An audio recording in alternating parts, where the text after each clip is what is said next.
Hello friends, welcome back to my channel.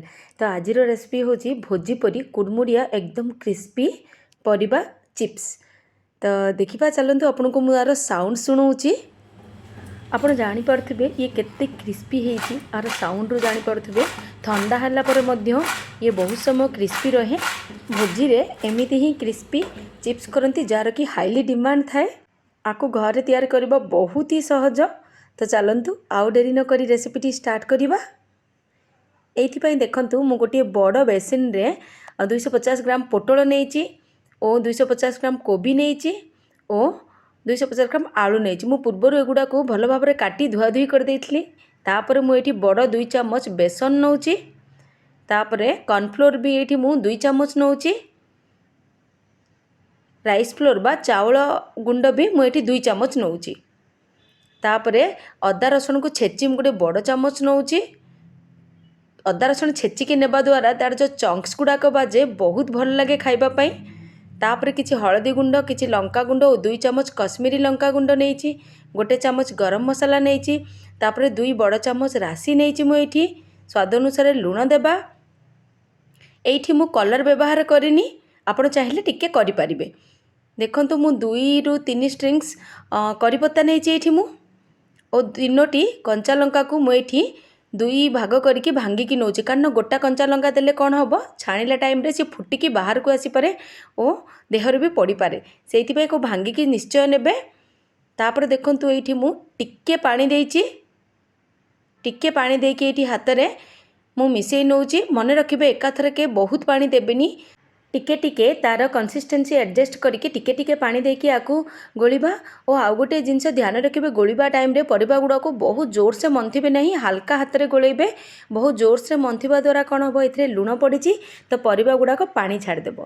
देखंतु एई consistency रे आपण टिके टिके पानी देकी एमिति जेमिति गोटे परिबा टेकले तार हल्का रे पतला रे कोटिंग हेतिबो ताहले खाइबा को बहुत बढ़िया लगे। एपटे मु गोटे कड़ाई रे तेल को गरम करने को छाड़ी। देखंतु तेल टिके टिके धुआं मारलानी। तापरे चिप्स गुड़ा को पकई देबा। फ्लेम एठी हाई टू मीडियम रखिबा। पूरा हाई रखिबेनी, हाई टू मीडियम रखिबे और पूरा लो भी रखिबेनी। जदि पूरा लो रखिबे ताहले आपनको चिप्स पूरा तेल पी जिवो और जदि पूरा हाई रखिबे ताहले ऊपर गुड़ाक टिके ब्लैक हो ब्राउन हो भितर गुड़ाक कंचा रही जोटा कि खाइबा को बिल्कुल भी मजा लगिबनी। तो हाई टू मीडियम फ्लेम रे आपण आपको छाणिबे। तापर पकेबार गोटे मिनट पर ही गोटे कंटा चामच बा चामच द्वारा एगुड़ा को अलग करदेवे। जहाँद्वारा कि ये परस्पर मध्य चिपकिकी रही खिला खिला होगी रहिबो। देखंतु आपण मन रखिबे फ्लेम हाई टू मीडियम ही रखिबे, बिल्कुल भी लो करिवेनी। आपण ताकू एपट सेपट करिकी टिके छाणी नेबे। गोटे रु 2 मिनट पर देखिबे चिप्स गुड़ाक टिके हल्का गोल्डन ब्राउन हेलानी। आपण से टाइम रे ही ताकू टिके एपट सेपट करुथिबे। एपट सेपट करबा द्वारा कौन हम चिप्स टी इवेंटली कुक हम और कलर भी तार बहुत बढ़िया आसीबो। तापर टिके हल्का ब्राउन कलर हैला परे आकु आपण काढी नेबे। कारण टिके रहिला परे मध्य ये आर कुकिंग प्रोसेस थाए, कारण ये गरम थाए। तो एहीपरि भाव में आपण सब चिप्स को काढी नेबे।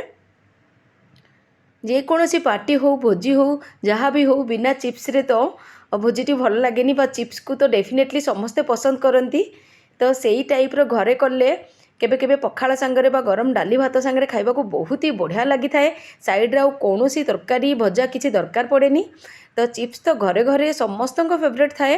किंतु कौन हुए ना केते जण बनेबा टाइम रे चिप्स गुड़ाक टिके सगी हो जाए एते क्रिस्पी हुएनी। तो आपण एई उपाय रे करंतु आपनको चिप्स गुड़ाक बहुत क्रिस्पी लगिबो और तेल भी पीबो नाही।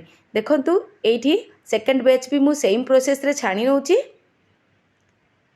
ये बहुत भल से गोल्डन कलर हो गलानी, गोल्डन ब्राउन कलर हो गलानी। आपको भी काढ़ी नेबा। एही उपाय रे आपण सब गुड़ाक चिप्स को करि नेबे। आपन को तो आगुरु मार साउंड शुणैछि केते क्रिस्पी हेतला। ठंडा होला पर मध्य ये बहुत समय पर्यंत क्रिस्पी रही थाए। तो आपन डेफिनेटली ये प्रोसेस रे चिप्स करिवे और आपणकर अनुभूति मो संगे निश्चय शेयर करिवे। आशा करछि रेसिपीटी आपन को भल लागिथिबो। जदि भल लागिछि ताहले तो गोटे लाइक निश्चय करिवे।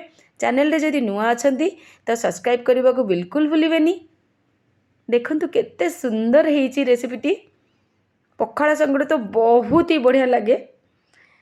तो डेफिनेटली रेसिपीटी को ट्राई करिवे। And thank you so much for watching. रहुछि पुणी भेटा पाक मजेदार सिंपल रेसिपी रे। बाय।